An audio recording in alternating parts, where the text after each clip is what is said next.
Hey, this is Annie Grace. I am the author of This Naked Mind and the Alcohol Experiment. And I always get asked this question: how in the world do you survive the holidays alcohol-free, especially when you've been drinking during the holidays forever? Like, how do you go into it and not drink? And by the way, not drink and sit on the couch miserable and feel deprived the whole time, but actually not drink and enjoy yourself and have a good time. How do you do that? So today I'm going to give you some of my top tips on how to survive the holidays without drinking alcohol-free. So first of all, I would say the biggest thing you can do, and this is so much more a mindset thing than a practical thing, the biggest thing you can do is come with a humongous dose of curiosity.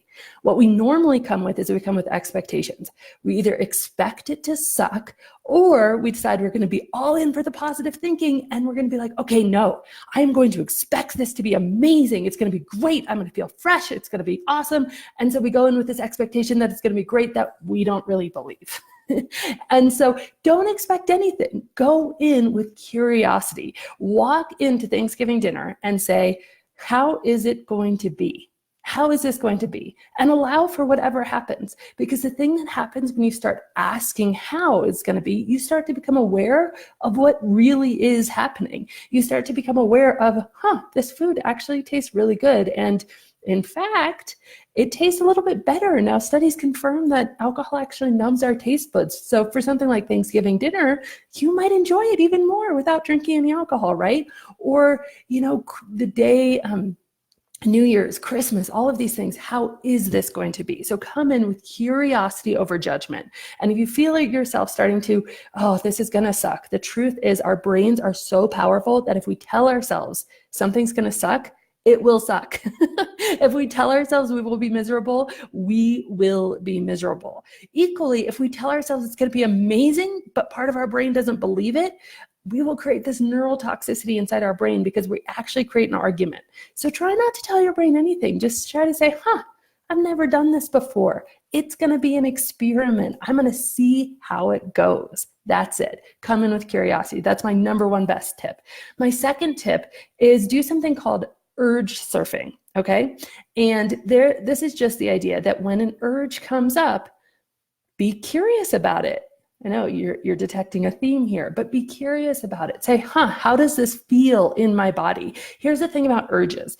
In the brain is going to tell us that an urge is like a life or death situation. It's really true. We've created urges because our brain has decided that the thing that we want or need in that moment, whether it's sugar or a glass of wine or even a hit of, cocaine or whatever the case is, what we need in that moment, the urges feel so strong because our brain has decided it's a survival issue. Now, it's not really a survival issue. It's just that our brain has gotten chemically confused. And so if you sit back and say, this doesn't feel comfortable, this doesn't feel good, but how does it feel? Am I dying? No, I'm not dying. And give it 10 minutes. Go into it. So often what we decide to do is we feel an urge and we want to just run away from it. We do not want to experience the discomfort of an urge or a craving. We want to say, that feels awful. That's not good. I'm going to run away. I'm going to challenge you to breathe into it, to experience it, to ask yourself, what is it actually doing? Is it that my hands are a bit clammy? Is it that my stomach's a bit tight? Is it that I feel a level of anxiety rising that if I don't, do this thing, have this drink, have this smoke, I'm not going to be okay? Is it that I kind of feel like my skin is needing to be itched off? What am I feeling physically? What am I feeling? What am I thinking? And then notice as it passes, because urges are a lot like waves. They reach a peak. And then when your brain realizes, you're not reaching for that glass of wine, you're not pouring yourself that bourbon, and then you get distracted. And here's the thing. Urge surfing, or going through urges without giving into them, it is literally scientifically proven to be the thing that builds the muscle for you to achieve real true peace in drinking however much you want or don't want to be drinking, because you're building the muscle of sitting with that discomfort. It's incredible. And I won't go into all the science here. You can always check out my podcast to go more into the science, but it's amazing how us just sitting with and experiencing that urge tells our brain, wow, we're okay. This isn't a life or death situation.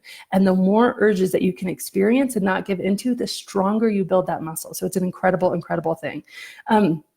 So see those urgings and cravings not as the enemy, not as something to be afraid of, not as something to run away from, but as something that once you get through them, they actually get you where you want to go. It's so cool.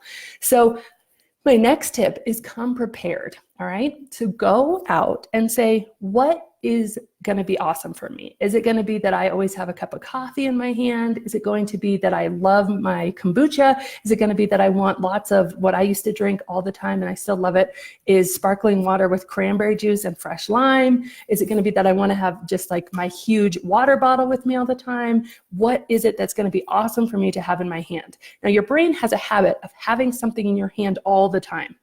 Keep that. Just replace the something in the glass. But having that something in your hand will diminish your urges, will make you feel like you're part of everything. And by the way, it has the added benefit of really helping people not ask for you a drink because you've already got a drink in your hand. Nobody's going to come up and be like, oh, what are you drinking? Because, you've got something there. And if you are, like some of my friends, they love to put it in a fancy glass. Put it in a fancy glass. Indulge yourself, have fun, but come prepared, decide what you want to be drinking, bring it with you and have it in your hand, okay? And then my last tip would be just treat yourself, all right? You're doing this one really hard thing. So if you want an extra slice of pumpkin pie, if you want a few more sugar cookies at Christmas dinner, whatever it is for you that feels like a treat, that really makes you feel good, not bad. I don't want to encourage you to do something that's going to make you feel bad. I remember for me, when I first stopped drinking, I would go out and you know how 99% of the time, the waiter comes and they say, anybody want dessert? And everybody says, no, not me. And that was always me. If I was drinking, that was my fun calories. I wasn't going to have dessert, right?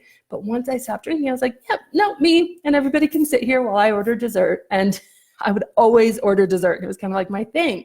I don't do it anymore because very naturally that kind of fell away and it wasn't as interesting to me. But in the early days, treating yourself to something, having something that's your little thing to look forward to goes really a long way. So to recap, curiosity over expectations and judgment, so important. Surf the urge, lean into it, allow it, realize that the urge and the cravings are the things that are going to get you where you want to be, right? And so they're building the muscle.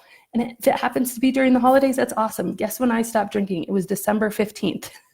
Right before Christmas, right before New Year's, all right? So that's really interesting because there's no better time. The urges you build now, the habits you build now, it's amazing. You are like taking a shortcut by leaning into it during the holidays. It's awesome.